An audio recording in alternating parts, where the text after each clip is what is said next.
Assalamualaikum warahmatullahi wabarakatuh. Perkenalkan, nama saya Cema, NPM 1840301004. Di sini saya akan menjelaskan beberapa materi tentang desain pondasi 2. Yang pertama, jenis-jenis pondasi.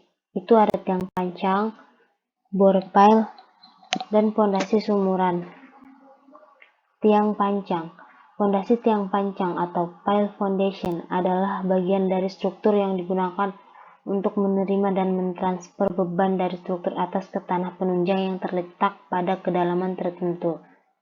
Penggunaan pondasi tiang pancang sebagai pondasi bangunan apabila tanah yang berada di bawah dasar bangunan tidak mempunyai daya dukung yang cukup untuk memikul berat bangunan. Tiang pancang umumnya digunakan yang pertama untuk mengangkat beban-beban konstruksi di atas tanah ke dalam atau melalui sebuah stratum atau lapisan tanah.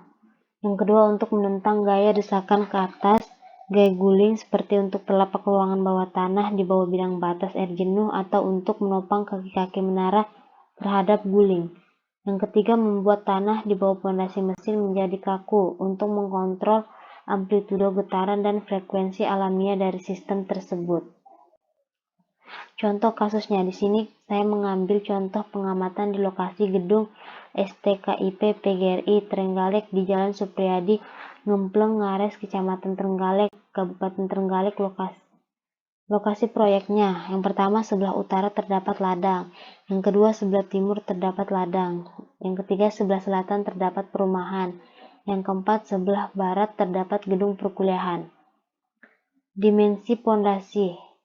Ukuran pondasi tiang pancang yang didapat dari perhitungan antara lain panjang sama dengan 1,80 meter, lebar sama dengan 0,70 meter, tinggi sama dengan 0,55 meter, kedalaman sama dengan 1,40 meter dari muka tanah, dan pile cap-nya sama dengan 14 meter.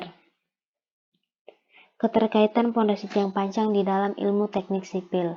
Untuk mengangkat beban-beban konstruksi di atas tanah ke dalam atau melalui sebuah stratum atau lapisan tanah, untuk menentang gaya desakan ke atas, gaya guling, endapan-endapan tak berkohesi yang bebas lepas melalui kombinasi perpindahan isi tiang pancang dan getaran dorongan. Tiang pancang ini dapat ditarik keluar kemudian. Mengontrol lendutan atau penurunan bila kaki-kaki yang tersebar atau telapak berada pada tanah tepi atau didasari oleh sebuah lapisan yang kemampatannya tinggi. Kelebihan dari pondasi tiang pancang. 1. Pemeriksaan kualitas pondasi sangat ketat sesuai standar pabrik. 2. Pemancangan lebih cepat, mudah, dan praktis. 3. Pelaksanaan tidak dipengaruhi oleh air tanah. 4. Daya dukung dapat diperkirakan berdasarkan rumus tiang. 5. Sangat cocok untuk mempertahankan daya dukung vertikal. Kekurangan dari pondasi tiang pancang. 1. Pelaksanaannya menimbulkan getaran dan kegaduhan. 2. Pemancangan sulit bila diameter tiang terlalu besar. 3. Kesalahan metode pemancangan dapat menimbulkan kerusakan pada pondasi. 4. Bila panjang tiang pancang kurang, maka untuk melakukan penyambungan sulit dan memerlukan alat penyambung khusus. Bila memerlukan pemotongan, maka dalam pelaksanaannya akan lebih sulit dan memerlukan waktu yang lama. Yang kedua, bore pile. Pondasi bore pile adalah pondasi dalam yang berbentuk tabung yang berfungsi meneruskan beban struktur bangunan di atasnya dari permukaan tanah sampai lapisan tanah keras di bawahnya. Alat bore pile mini crane. Dengan menggunakan alat atau mesin bor mini crane bisa dilakukan pengeboran dengan diameter 30 cm, 40 cm, sampai 60 cm dengan pilihan kedalaman bore pile 5 meter sampai 20 meter. Bahkan bisa lebih dengan mencapai tanah keras, yaitu dengan cara menggunakan washboring atau bor basah. Washboring membutuhkan air yang cukup banyak untuk mempermudah pelaksanaan pekerjaan bore pile. Kelebihan dari pondasi bore pile. 1. Pemasangan tidak menimbulkan gangguan suara dan getaran yang membahayakan bangunan sekitarnya. 2. Mengurangi kebutuhan beton dan tulangan bawel pada plat penutup tiang atau pile cap.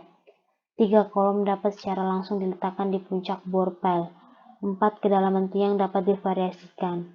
5. Tanah dapat diperiksa dan dicocokkan dengan data laboratorium.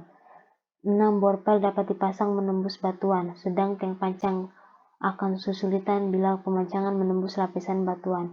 7. Diameter tiang memungkinkan dibuat besar. Bila perlu, ujung bawah tiang dapat dibuat lebih besar guna mempertinggi kapasitas dukungnya. 8. Tidak ada resiko kenaikan muka tanah. Kekurangan dari pondasi borpel.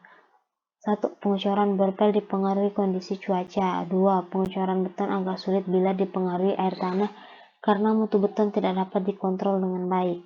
3. Mutu beton hasil pengecoran bila tidak terjamin keseragamannya di sepanjang badan borpel mengurangi kapasitas dukung borpel, terutama bila borpel cukup dalam. 4. Pengeboran dapat mengakibatkan gangguan kepadatan bila tanah berupa pasir atau tanah yang berkerikil. 5.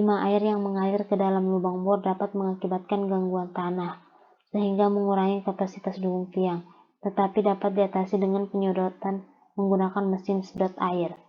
Contoh kasusnya, dalam perencanaan pondasi perlu diperhitungkan daya dukung. Daya dukung pondasi dihitung untuk mengetahui berapa jumlah tiang yang dibutuhkan, sehingga pondasi mampu menahan beban yang bekerja. Nilai daya dukung aksial tiang bor didapat dari nilai terkecil dari daya dukung aksial berdasarkan kekuatan bahan dan berdasarkan kekuatan tanah. Rumusnya, P sama dengan A dikali FC dikurang W. Persamaan 1. Dengan P sama dengan daya dukung izin tiang bor, A sama dengan luas penampang tiang bor atau meter persegi, FC sama dengan tegangan izin beton MPa, W sama dengan berat tiang KN. Yang terakhir, pondasi sumuran. Di dalam teknik pondasi, istilah sumuran mempunyai dua pengertian yang berbeda maksudnya. Menurut penggunaan yang pertama, sumuran adalah sebuah bagian struktur bawah tanah yang melayani penggunaan yang sama seperti telapak, yaitu untuk meneruskan beban ke lapisan yang mampu mendukungnya tanpa bahaya keruntuhan atau penurunan yang berlebih. Menurut penggunaan kedua, sumuran ialah pendukung, biasanya dari beton atau pasangan batu, bagi struktur atas jembatan. Sumuran biasanya muncul di atas permukaan tanah, dan umumnya muncul hingga di atas air hingga suatu ketinggian di atas ketinggian air maksimum. Cara yang pertama yaitu dengan cara menggali hingga ke dalam. Alas fondasi dan sumuran dibuat di dalam lubang tersebut. Bila tanah dapat dipotong tegak tanpa terganggu stabilitasnya, maka kondisi sumuran ini dapat dilaksanakan tanpa casing, sedangkan kondisi sebaliknya berarti perlu casing. Cara yang kedua dengan penggunaan caisson, yakni sebuah corong atau kotak yang dibenamkan hingga posisi yang diinginkan, yang kemudian akan merupakan bagian luar sumuran, biasanya untuk fondasi sumuran dalam air. Penggunaan metode ini membawa resiko dan bahaya bagi kesehatan pekerja, karena itu sedapat mungkin ditinggalkan. Kegunaannya di dalam perencanaan suatu proyek pembangunan. Yang pertama, bila tanah keras terletak lebih dari 3 meter, pondasi plat kaki atau jenis pondasi langsung lainnya akan menjadi tidak hemat. Yang kedua, bila air permukaan tanah terletak agak tinggi, konstruksi plat beton akan sulit dilaksanakan karena air harus dipompa dan dibuang keluar lubang galian. Dalam kondisi ini, pondasi sumuran menjadi pilihan tepat untuk konstruksi yang tanahnya kerasnya terletak 3-5 meter.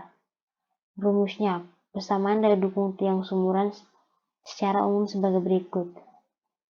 QU sama dengan QP ditambah QS dikurang WP, di mana QU sama dengan daya dukung ulti tiang, QP sama dengan daya dukung ujung tiang atau ton, QS sama dengan daya dukung selimut sama dengan 0 ton, WP sama dengan berat tiang. Sekian presentasi dari saya. Wabillahi taufiq wal hidayah. Wassalamualaikum warahmatullahi wabarakatuh. Terima kasih.